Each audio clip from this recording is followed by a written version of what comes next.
Prince Charles reflects on the sacred geometry. Prince Charles asserts that order can be restored in the world through a rediscovery of classical knowledge, in his new book, Harmony: A New Way of Looking at Our World. Examining some of the past wonders of human achievement, Charles highlights a sacred geometry, which stands in sharp contrast to the hectic and scattered appearance of modern life. He argues that such principles are not archaic but are, in fact, highly relevant to solving many of the world's current problems. In this exclusive excerpt, the British heir marvels at his favourite building, the Chartres Cathedral, and the seemingly perfect order of its architecture. Chartres was begun at the start of the 11th century. It is dedicated to the Virgin Mary, and Professor Critchlow suggests that the symbolism of the entire cathedral is intimately tied up with the medieval development of the cult of Mary, perhaps a renaissance, he claims, of the cult of the Greek goddess of wisdom, Sophia. I can only give a snapshot here of the remarkable scholarship he has achieved, but it is so important that the wider world sees some of what he has uncovered because it demonstrates in physical form the outlook that prevailed in them. Once again, the geometry of the entire building is derived from a circle. Its floor plan is contained within the proportions of a vesica. As the illustration demonstrates, the center point of the vesica sits at the very center of the building so that the north and south doors, seen here on the left and right, are exactly positioned. The windows also conform to this shape. The great Belvedere window, for example, which depicts the Madonna and Child, sits perfectly within the vesica and thus perfectly within the floor plan of the cathedral, with every significant point in the design of the window corresponding to key positions in the geometry of the rest of the building. Christ's head sits over the Madonna's heart. As Professor Critchlow has shown, the infant Christ's throat, from which the entire Christian tradition was eventually spoken, falls at the very center of the vesica and therefore at the very heart of the building.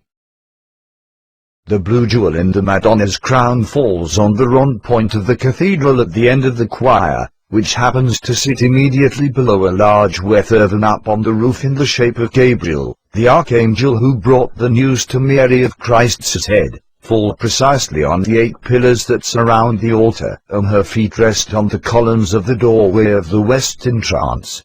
And so the precision of this comprehensive geometry goes on. The entrance into the building is through the west front, which comprises 2 soaring towers, one with the symbol of the moon upon it and one, a significant number of feet taller, bearing the symbol of the sun. The height of this spire matches the length of the cathedral, 365 feet. The moon spire is 28 feet shorter, a number linked very closely to the lunar calendar. And beneath them sits one of the most spectacular of all rose windows, symbolizing the uniting of the apparent duality represented by the symbols of the sun and the moon. This unifying process is even built into the way the pilgrim was expected to journey around the cathedral. They would enter the building beneath the moon, passing from the world of time into the timeless, and then progress along the left wall, reading the story of Christianity in the windows of the north side of the cathedral.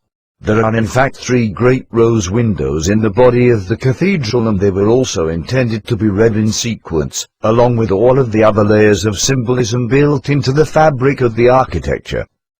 For instance, there are 2 gate posts on the building, one on the north door and one on the south.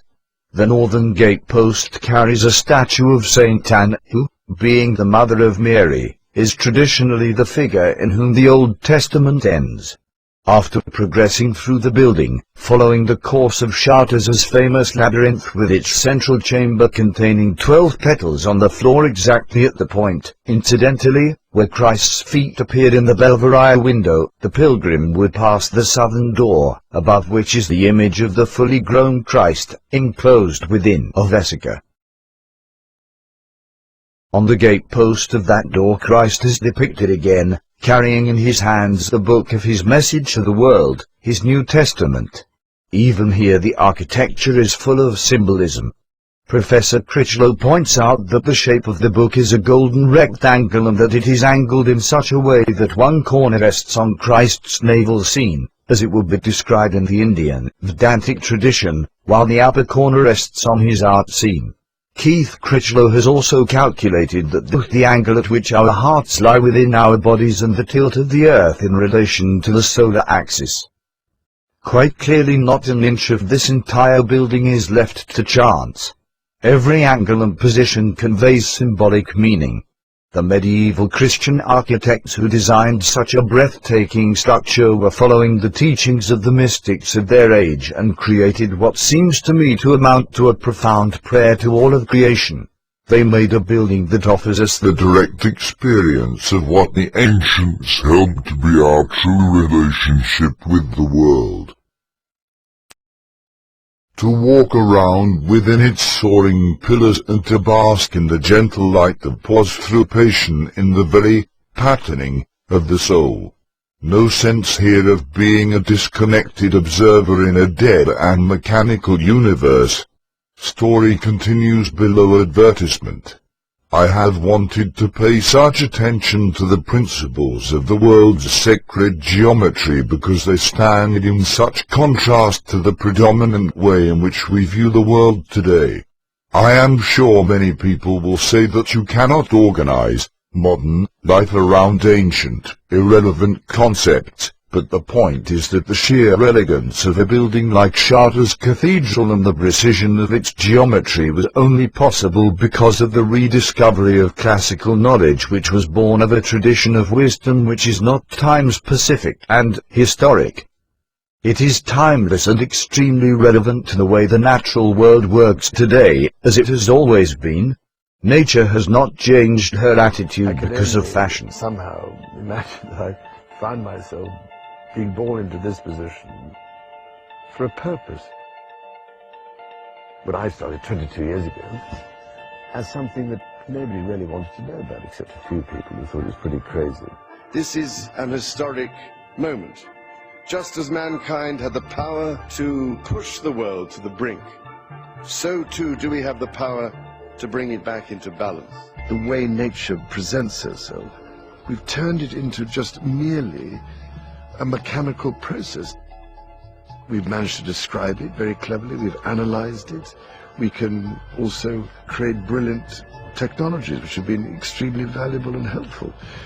But at the same time, we seem to have lost that understanding of the whole of nature and the universe as a living entity.